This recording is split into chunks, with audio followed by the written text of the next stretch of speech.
গত বছরের জুনে মধ্যপ্রাচ্যের আকাশ কেঁপে উঠেছিল এক নিঃশব্দ বার্তায়। যুক্তরাষ্ট্রের B-2 বোমারু বিমান ইরানের পারমাণবিক স্থাপনায় ফেলে দিয়েছিল বিশ্বের সবচেয়ে শক্তিশালী 14টি বোমা। আকাশে তখন যুদ্ধ বিমান, জ্বালানি সরবরাহকারী বিমান সব মিলিয়ে এক রাতেই বদলে গিয়েছিল উত্তেজনার মানচিত্র। প্রায় ৮ মাস পর সেই উত্তেজনা আবার ফিরে এসেছে। প্রেসিডেন্ট ডোনাল্ড ট্রাম্প ফের ইরানের দিকে আঙুল তুলেছেন। এবারে যুক্তির কেন্দ্রে তেহরানের রাজপথে নামা সাধারণ মানুষের আন্দোলন। প্রশ্নটা এখন একটাই, এই হুঁশিয়ারি কি শুধু কথার লড়াই, নাকি ইরানের ওপর আসছে নতুন সামরিক আঘাত? বিশ্লেষকদের মতে এবারের আঘাত আগের মতো সীমিত নাও থাকতে পারে। পারমাণবিক স্থাপনার বাইরে এবার নিশানায় আসতে পারে ইরানের ক্ষমতার অন্যতম মূল স্তম্ভ ইসলামিক রেভলিউশনারি গার্ড ক্রপস বা IRGC। তাদের সহযোগী বাশিস বাহিনী ও পুলিশ বাহিনীর কমান্ড সেন্টারও ঝুঁকিতে। এই বাহিনীগুলোই বিক্ষোভ দমনের সবচেয়ে কঠোর, কিন্তু এখানেই সবচেয়ে বিপজ্জনক সমীকরণ। এসব কমান্ড সেন্টারের অনেকগুলোই জনবসতিপূর্ণ এলাকায়। একটি ভুল আঘাতেই বেসামরিক প্রাণহানি, আর সেই মুহূর্তেই পুরো গল্প ঘুরে যেতে পারে। তাই প্রশ্ন উঠছে, যুক্তরাষ্ট্র এমন কোন অস্ত্র বেছে নেবে যা দূর থেকে আঘাত হানবে, নিখুঁত হবে আর রাজনৈতিক ক্ষতি কমাবে? এখানেই আলোচনায় আসে এক ভয়ঙ্কর নাম, টমাহক ক্রুজ মিসাইল। গতবার যেখানে আকাশে উড়েছিল B-2 বোমারু বিমান, এবারে দৃশ্যপটটা ভিন্ন হতে পারে। সামরিক বিশ্লেষকেরা বলছেন, মাঠে বিমান নয়, এবার কাজটা হবে সমুদ্র থেকে। সাবমেরিনের গভীর নীরবতা ভেদ করে ছুটে যেতে পারে টমাহক। টমাহক কোনো সাধারণ ক্ষেপণাস্ত্র নয়, এটি যুক্তরাষ্ট্রের দূরপাল্লার ক্রুজ মিসাইল, যা সাগর বা ভূমি দুদিক থেকেই ছোড়া যায়। যুদ্ধজাহাজ বা সাবমেরিন থেকে ছোড়া টমাহক ১৬০০ কিলোমিটার দূরের লক্ষ্যবস্তুকেও নিখুঁতভাবে আঘাত করতে পারে। সবচেয়ে ভয়ঙ্কর দিক হল শক্তিশালী আকাশ প্রতিরক্ষা ব্যবস্থাও অনেক সময় টমাহককে ঠেকাতে পারে না। এটি নিচু দিয়ে উড়ে যায়, রাডারের চোখ ফাঁকি দেয় আর হঠাৎ করেই আঘাত হানে। দৈর্ঘ্যে প্রায় ২০ ফুট এই ক্ষেপণাস্ত্র দেখতে অনেকটা বিমানের মতো। মাঝখানে দুই পাশে ছড়িয়ে থাকা পাখা, ওজন প্রায় ১.৫ টন। এটি পারমাণবিক নয়, কিন্তু এর ধ্বংস ক্ষমতা এক মুহূর্তেই পুরো কমান্ড সেন্টার গুঁড়িয়ে দিতে পারে। Japan Bangladesh joint venture company JBS holdings limited. বিশেষজ্ঞরা বলছেন, যদি পারস্য উপসাগরে হঠাৎ মার্কিন যুদ্ধ জাহাজের তৎপরতা বাড়ে কিংবা সাবমেরিন নিয়ে অস্বাভাবিক নীরবতা দেখা যায়, তাহলে সেটাই হতে পারে ঝড়ের আগের নিস্তব্ধতা। সব মিলিয়ে নতুন কোনো যুদ্ধে যুক্তরাষ্ট্রের সবচেয়ে নীরব কিন্তু সবচেয়ে ভয়ঙ্কর অস্ত্র হতে পারে টমাহক ক্রুজ মিসাইল। এখন শুধু সময়ের অপেক্ষা। এই নাম কি শুধু বিশ্লেষণেই থাকবে, নাকি আবার কাঁপবে মধ্যপ্রাচ্যের আকাশ? ইরান সীমান্তের কাছেই হঠাৎ কেন যুক্তরাষ্ট্রের যুদ্ধবিমান উড়ছে? প্রস্তুত আছে তো ইরানের সামরিক বাহিনী? মার্কিন কোন সামরিক ঘাঁটি থেকে ইরানের বিরুদ্ধে হামলা চালাবে যুক্তরাষ্ট্র? কারণ নতুন করে ইরানের বিরুদ্ধে সামরিক হামলা চালানোর জন্য দফায় দফায় যুক্তরাষ্ট্রের সেনা কর্মকর্তাদের সাথে বৈঠক করছেন মার্কিন প্রেসিডেন্ট ডোনাল্ড ট্রাম্প। তবে চুপ করে বসে নেই ইরানও। জানা গেছে, শত্রুর বিরুদ্ধে যুদ্ধে লড়তে ইরানকে শক্তিশালী মিসাইল দিয়েছে রাশিয়া। তাহলে কি এই মিসাইল দিয়েই এবার যুক্তরাষ্ট্রের বিরুদ্ধে প্রতিরোধ বলয় গড়ে তুলবে ইরান? হঠাৎ মধ্যপ্রাচ্যের আল উদেইদ মার্কিন সামরিক ঘাঁটিতে উত্তপ্ত পরিস্থিতি বিরাজ করছে কেন? বিভিন্ন ধরনের অর্থনৈতিক নিষেধাজ্ঞা দিয়ে ইরানকে দমিয়ে রাখার ষড়যন্ত্রে এখনো অটল মার্কিন প্রশাসন। এমনকি ইরান জুড়ে চলমান সরকার বিরোধী আন্দোলনেও সরাসরি উস্কানি দিয়েছেন যুক্তরাষ্ট্রের প্রেসিডেন্ট ডোনাল্ড ট্রাম্প। আন্দোলনকারীদের উপর ইরান সরকার কঠোরতা প্রদর্শন করলেই নাকি ইরানে হামলা চালাবে যুক্তরাষ্ট্র, এমন হুঁশিয়ারি সম্প্রতি দিয়েছেন ট্রাম্প। এদিকে কাতারে অবস্থিত মধ্যপ্রাচ্যের সবচেয়ে বড় মার্কিন সামরিক ঘাঁটি আল উদেইদে যুদ্ধবিমানের তৎপরতা আশ্চর্যজনকভাবেই বৃদ্ধি করেছে যুক্তরাষ্ট্র। এমনকি দ্রুত সময়ের মধ্যে ইরানে অবস্থিত মার্কিন নাগরিকদের আর্মেনিয়া ও তুরস্কে আশ্রয় নেওয়ার নির্দেশ দিয়েছে যুক্তরাষ্ট্রের পররাষ্ট্র দপ্তর। তাহলে কি আল উদেইদ থেকেই ইরানে হামলা চালাতে যাচ্ছে ট্রাম্প প্রশাসন? ইরান সীমান্ত থেকে মাত্র ৩০০ কিলোমিটার দূরে অবস্থিত কাতারের মার্কিন সামরিক বিমান ঘাঁটি আল উদেইদ। ইসরায়েলের গণমাধ্যমের বরাতে ব্রিটিশ বার্তা সংস্থা রয়টার্স ১৩ জানুয়ারি তাদের এক প্রতিবেদনে জানিয়েছে, মাত্র ২ দিন আগে KC-135 মডেলের জ্বালানি তেলবাহী ট্যাঙ্কার এবং B-52 মডেলের মার্কিন বোমারু বিমান এসেছে আল উদেইদ ঘাঁটিতে। এই সামরিক ঘাঁটিতে রয়েছে যুক্তরাষ্ট্রের কমপক্ষে ১০,০০০ সেনা। যদিও হোয়াইট হাউসের প্রেস সেক্রেটারি ক্যারোলিন লিভিট বলেছেন, ইরানের সাথে সমঝোতায় আসতে কূটনীতিকেই গুরুত্ব দিচ্ছে মার্কিন প্রশাসন, তবে সামরিক অভিযান চালানোর বিষয়েও ভাবা হচ্ছে।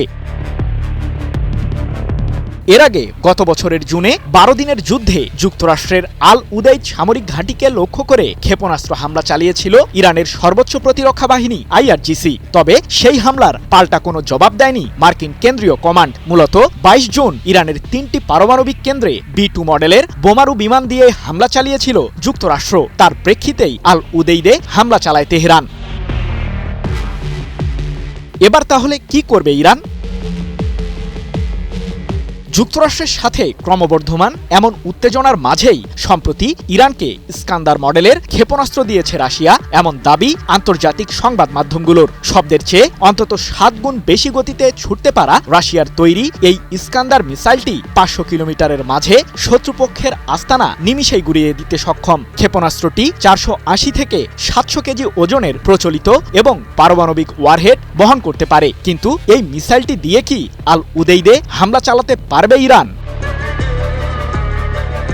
ইস্কান্দার মডেলের এই ক্ষেপণাস্ত্রটির বিশেষত্ব হল এটি যুক্তরাষ্ট্রের তৈরি প্যাট্রিয়ট মডেলের বিমান প্রতিরক্ষা ব্যবস্থাকে ভেদ করতে পারে। আর প্যাট্রিয়ট বিমান প্রতিরক্ষা ব্যবস্থাটি এই মুহূর্তে আল উদেইদ সামরিক ঘাঁটিতে মোতায়েন রয়েছে। বিশ্লেষকদের ধারণা, ইস্কান্দার মিসাইল দিয়েই হয়তো যুক্তরাষ্ট্রের বিরুদ্ধে রুখে দাঁড়াবে তেহরান। ইরানকে ঘিরে যুদ্ধের ডামাডোল যত জোরালো হচ্ছে, ওয়াশিংটনের ভেতরেই তত বাড়ছে প্রশ্ন। এই পথে হাঁটাটা কি সত্যিই যুক্তরাষ্ট্রের জন্য বুদ্ধিমানের কাজ হবে? প্রেসিডেন্ট ডোনাল্ড ট্রাম্প যখন প্রকাশ্যে ইরানের সম্ভাব্য সামরিক হস্তক্ষেপের কথা বলছেন, তখন তারই দলের সিনেটর থেকে শুরু করে বিরোধী শিবিরের গুরুত্বপূর্ণ ব্যক্তিরাও বলছেন এই সিদ্ধান্তের ফলাফল ভয়াবহ হতে পারে। তাহলে কেন এই সিদ্ধান্ত? সম্প্রতি যুক্তরাষ্ট্রের রাজনৈতিক টকশোতে যে কথাগুলো উঠে এসেছে সেগুলো স্পষ্ট করে দিয়েছে, ইরান ইস্যুতে শুধু তেহরান নয়, বিভক্ত ওয়াশিংটনও এক অস্বস্তিকর মুহূর্তের সামনে দাঁড়িয়ে।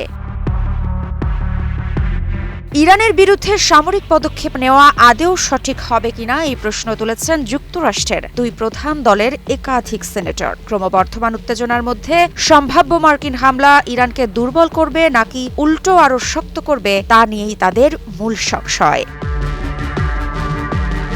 Republican senator Rand Paul ABC নিউজের দিস উইক অনুষ্ঠানে সরাসরি সন্দেহ প্রকাশ করে জানান, তিনি নিশ্চিত নন যে ইরানে বোমা ফেললে যুক্তরাষ্ট্র কাঙ্ক্ষিত ফল পাবে কিনা। তার মতে, সামরিক হামলা অনেক সময় উদ্দেশ্যের বিপরীত প্রতিক্রিয়া তৈরি করে। এই শঙ্কায় তার সঙ্গে একমত ডেমোক্র্যাট সিনেটর মার্ক ভার্নার। দুজনই মনে করেন, বাইরের হামলা ইরানের শাসক গোষ্ঠীকে দুর্বল করার বদলে সাধারণ মানুষকে বহিরাগত শত্রুর বিরুদ্ধে ঐক্যবদ্ধ করে তুলতে পারে। এদিকে ফক্স নিউজের সানডে অনুষ্ঠানে ওয়ার্নার জানান, যুক্তরাষ্ট্রের হামলা এমন এক জাতীয়তাবাদী প্রতিক্রিয়া তৈরি করতে পারে যা ইরানের শাসকেরা নিজেরাও এতদিন পারেনি। ইতিহাস তার প্রমাণ দেয় বলেও মন্তব্য করেন তিনি। এর উদাহরণ টেনে তিনি স্মরণ করিয়ে দেন ১৯৫৩ সালের কথা।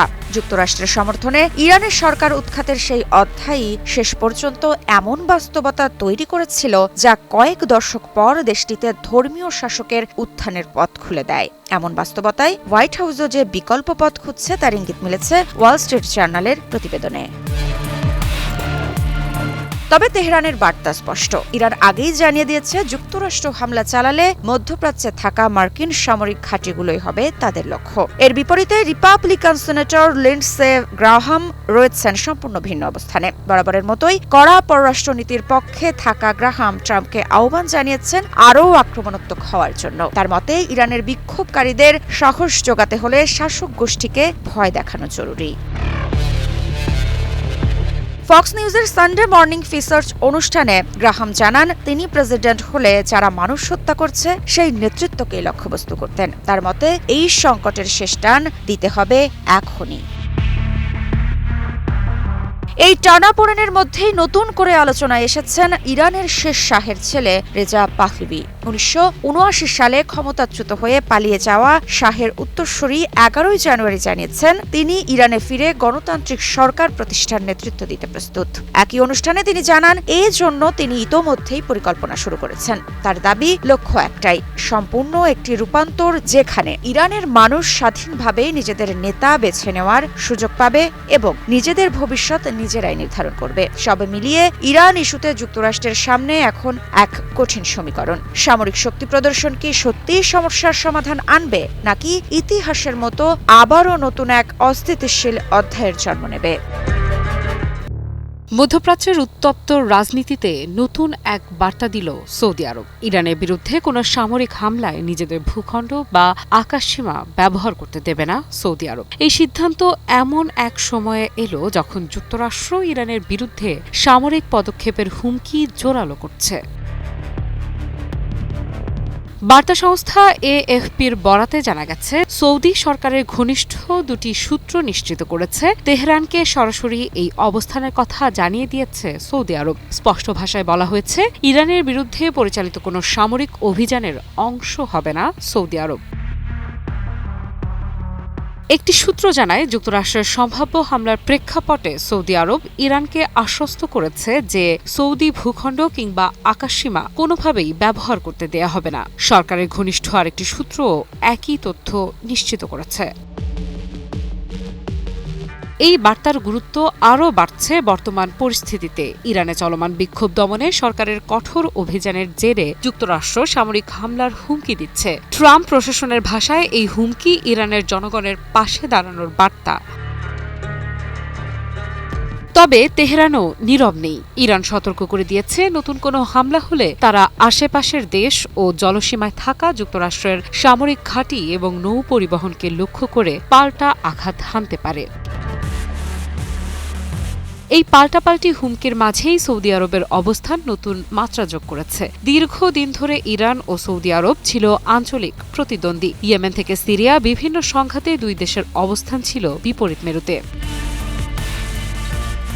কিন্তু সাম্প্রতিক সময়ে সেই সমীকরণ বদলাতে শুরু করেছে। চীনের মধ্যস্থতায় সৌদি আরব ও ইরানের মধ্যে সম্পর্ক পুনঃস্থাপনের উদ্যোগ নেওয়া হয়েছে। কূটনৈতিক সম্পর্ক ফেরানোর পাশাপাশি উত্তেজনা কমানোর চেষ্টাও চলছে।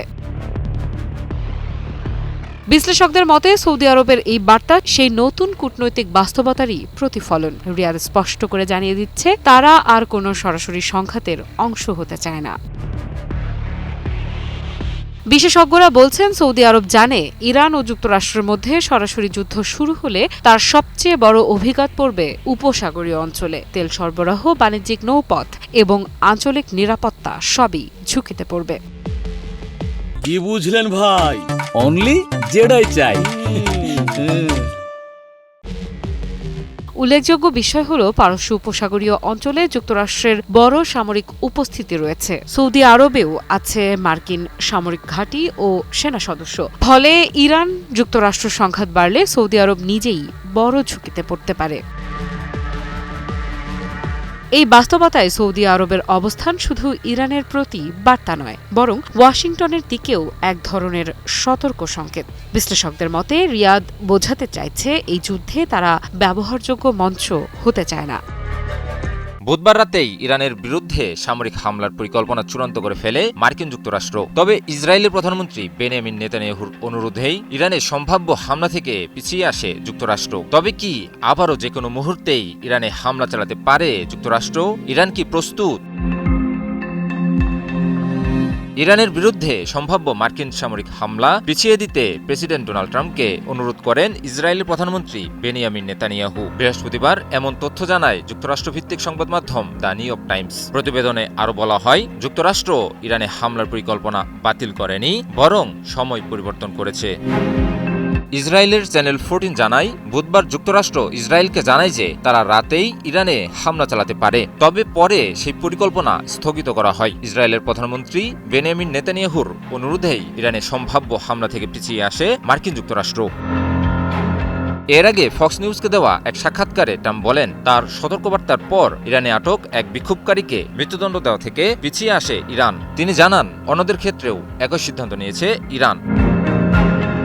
এদিকে এএফপি সৌদি আরবের এক কর্মকর্তা বরাতে জানিয়েছে, সৌদি আরব, কাতার ও ওমান ট্রাম্পকে ইরানকে আরও সময় দিতে এবং সামরিক হামলা থেকে বিরত থাকতে রাজি করিয়েছে। এ বিষয়ে ট্রাম্প তার নিজস্ব সোশ্যাল মিডিয়া ট্রুথ সোশ্যালে লেখেন, এটি ভালো খবর, আশা করি এটি চলতে থাকবে। এর মধ্যেই ইরান সরকার জানিয়েছে, বিক্ষোভে জড়িত থাকার অভিযোগে আটক ইরফান সুলতানিকে মৃত্যুদণ্ড দেওয়ার কোনো সিদ্ধান্ত হয়নি। দেশটির বিচার বিভাগ জানায়, তার বিরুদ্ধে রাষ্ট্রবিরোধী কর্মকাণ্ডের অভিযোগ রয়েছে, যার সর্বোচ্চ শাস্তি কারাদণ্ড, মৃত্যুদণ্ড নয়। হিরন আরও মিনারেল ওয়াটার মাত্র 50 পয়সায় প্রতি লিটার। অন্যদিকে ইরানের পররাষ্ট্রমন্ত্রী আব্বাস আরাকচি ট্রাম্পকে সতর্ক করে বলেন, 2025 সালের যুদ্ধে যে ভুল হয়েছিল তা যেন আবার না হয়। তিনি অভিযোগ করেন, ইসরায়েল যুক্তরাষ্ট্রকে নতুন সংঘাতে জড়াতে চাইছে। গত বছরের 28 ডিসেম্বরে ইরানে অর্থনৈতিক টানাপোড়েনের জেরে দেশজুড়ে শুরু হয় বিক্ষোভ এবং দ্রুতই তা তীব্র সরকার বিরোধী আন্দোলনের রূপ নেয়। টানা 2 সপ্তাহেরও বেশি সময় ধরে চলা বিক্ষোভ দমনে সরকারের কঠোর অবস্থানের কারণে ব্যাপক প্রাণহানির ঘটনা ঘটে। মানবাধিকার সংস্থা HRANA জানায়, এ পর্যন্ত অন্তত 2571 জন নিহত হয়েছেন। চলমান বিক্ষোভের মাঝেও কি ইরান তৈরি করছে তাদের সেই পারমাণবিক অস্ত্র? কারণ ইসরায়েলের প্রধানমন্ত্রী বেনিয়ামিন নেতানিয়াহু সম্প্রতি মার্কিন প্রেসিডেন্ট ডোনাল্ড ট্রাম্পের কাছে নালিশ দিয়েছেন যে ইরান আবারও ফিরেছে ক্ষেপণাস্ত্র ও পারমাণবিক কর্মসূচির কাজে। এমনকি বিক্ষোভ শুরুর মাত্র 8 দিন আগে ইরানের সরকারের একজন গুরুত্বপূর্ণ ব্যক্তি দাবি করেছেন যে তাদের দেশের ক্ষেত্রে পারমাণবিক বোমা তৈরি করা অত্যন্ত সহজ কাজ। তাহলে কি পুনরায় মার্কিন কেন্দ্রীয় কমান্ড ইরানের পারমাণবিক কেন্দ্রগুলোতে হামলা চালাবে? যদিও ইহুদিবাদীদের যে কোনো আগ্রাসন ঠেকানোর শপথ নিয়েছে ইরানের সামরিক বাহিনী। এদিকে পারমাণবিক ইস্যুতে যুক্তরাষ্ট্রের সাথে আলোচনার দুয়ারও খোলা রেখেছে তেহরান। এগুলো আসলে কিসের ইঙ্গিত দিচ্ছে? প্রায় 3 সপ্তাহ হতে চললেও ইরানে থামছে না সরকার বিরোধী আন্দোলন। যদিও বিক্ষোভকারীদের বিরুদ্ধে দেশটির সরকারের কড়া অবস্থানের কারণে আন্দোলনের গতিতে কিছুটা পরিবর্তন এসেছে। আইন শৃঙ্খলা বাহিনীর সাথে সংঘর্ষে হতাহতের সংখ্যা ছাড়িয়েছে কয়েক হাজার, তবে নিহতের সংখ্যা নিয়ে তৈরি হয়েছে মত পার্থক্য। যুক্তরাজ্য ভিত্তিক সংবাদ মাধ্যম ইরান ইন্টারন্যাশনাল দাবি করেছে যে এখন পর্যন্ত ইরানের আন্দোলনে নিহতের সংখ্যা কমপক্ষে 12,000। এদিকে ব্রিটিশ সংবাদ মাধ্যম দ্য গার্ডিয়ান দাবি করছে যে নিহতের এই সংখ্যা অন্তত 2,600 জন। কিন্তু ইরান জুড়ে ইন্টারনেট সংযোগ এখনো পুরোপুরি সচল না হওয়ায় হতাহতের সঠিক সংখ্যা এখনো অজানা। এমন পরিস্থিতিতে বিশ্লেষক মহলে একটাই প্রশ্ন, আন্দোলনের আড়ালে কি পারমাণবিক অস্ত্রের কাজ দ্রুত গতিতে এগিয়ে নিচ্ছে ইরান? বিক্ষোভকারীদের উপর ইরানের সরকার কঠোরতা প্রদর্শন করলেই দেশটিতে সামরিকভাবে হস্তক্ষেপ করবে যুক্তরাষ্ট্র। সম্প্রতি এমন হুঁশিয়ারি দিয়েছেন মার্কিন প্রেসিডেন্ট ট্রাম্প। তার এই হুঁশিয়ারির পর অবশ্য ইরানের পররাষ্ট্রমন্ত্রী আব্বাস আরাকচি জানিয়েছেন, যুক্তরাষ্ট্রের সাথে পারমাণবিক ইস্যুতে আলোচনায় বসতে প্রস্তুত তেহরান। তবে মার্কিন প্রশাসন যদি ইরানের বিরুদ্ধে যুদ্ধ করতে চায় তাহলে সেটার জন্য তৈরি আছে আয়াতুল্লাহ আলী খামেনির দেশটি। যদিও এই মুহূর্তে ইরানের সাথে কোনো ধরনের ইস্যুতে আলোচনায় বসতে অস্বীকৃতি জানিয়েছেন ট্রাম্প। অর্থনৈতিক সংকট ও তীব্র বেকারত্ব এসবের অভিযোগেই গত 28 ডিসেম্বর থেকে ইরানে চলছে আন্দোলন। আর বিক্ষোভ শুরুর মাত্র 2 দিন পর মার্কিন প্রেসিডেন্টের সাথে বৈঠক করতে যুক্তরাষ্ট্র যান নেতানিয়াহু। সেখানেই তিনি অভিযোগ করেন যে ইরান আবারও ফিরেছে তাদের সেই পারমাণবিক ও ক্ষেপণাস্ত্র কর্মসূচিতে। এমনকি গত বছরের জুনের 12 দিনের যুদ্ধে যে পরিমাণ ক্ষতি ইরানের হয়েছে তার চেয়েও যাতে বেশি ক্ষতি পুনরায় করতে পারে সে পরিকল্পনার ছকই এঁকেছেন ট্রাম্প ও নেতানিয়াহু। কিন্তু নেতানিয়াহুর অভিযোগের সত্যতা আসলে কতটুকু? এ প্রশ্নের উত্তর খুঁজতে হলে আমাদেরকে ফিরে যেতে হবে ইরানের আন্দোলন শুরুর ৮ দিন আগে। গত ২০ ডিসেম্বর যুক্তরাজ্য ভিত্তিক সংবাদ মাধ্যম ইরান ইন্টারন্যাশনাল তাদের এক প্রতিবেদনে ইরানের আণবিক শক্তি সংস্থার মুখপাত্র বেহরুজ কামালভান্দির বরাতে জানায়, সবচেয়ে সহজ কাজ হলো পারমাণবিক বোমা তৈরি করা, কারণ এর জন্য জ্বালানি নিয়ন্ত্রণের প্রয়োজন হয় না। এর আগে জাতিসংঘের পরমাণু সংস্থা IAEA জানিয়েছিল ইরানের কাছে পর্যাপ্ত পরিমাণে সমৃদ্ধ ইউরেনিয়াম রয়েছে, যার মাত্রা 60%-এরও বেশি। দেশটি চাইলে ইউরেনিয়ামগুলোকে আরও পরিশুদ্ধ করে তা 90%-এ উন্নীত করতে পারবে, যা দিয়ে একাধিক পারমাণবিক অস্ত্র তৈরি করা সম্ভব।